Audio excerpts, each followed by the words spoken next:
तर नमस्कार मित्रांनो, आज आपण सीड्स हा काय प्रकार असतो ते बघणार आहोत. तर सर्वप्रथम नराचे फुलं तोडून आणावे लागतात. त्यानंतर त्यातील कंद काढावे लागतात. तर आपण दोन प्रकारे कंद काढत असतो, ते म्हणजे हाताने किंवा विळीच्या सहाय्याने. बघता बघता इकडे कंदांनी चाळणी फुल भरली. त्यानंतर मी आलो शेतात.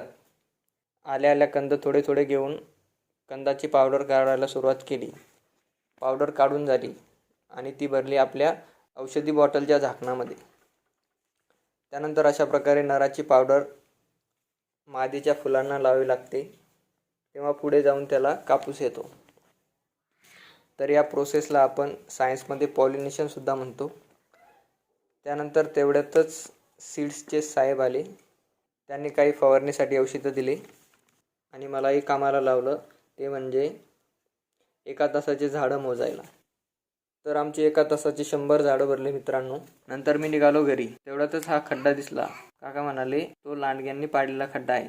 मी मनात विचार केला, लांडगी खड्ड्यात राहायला लागली की काय. त्यानंतर ओढ्यातून वर आलो. त्यानंतर काकांनी इकडे गवत कापायला सुरुवात केली. तोपर्यंत मी बसलो सावलीत, कारण उन्हाने फार कानं तपले माझे. शेवटी गवत कापून गाडीवरती टाकलं तरी खरं, पण ते घरापर्यंत जाईल की नाही याची गॅरंटी नाही, कारण आमच्या शेताची वाट ही खूपच चांगली आहे. तर अशाच नवनवीन व्हिडिओसाठी अक्षय ताटेला फॉलो करून घ्या.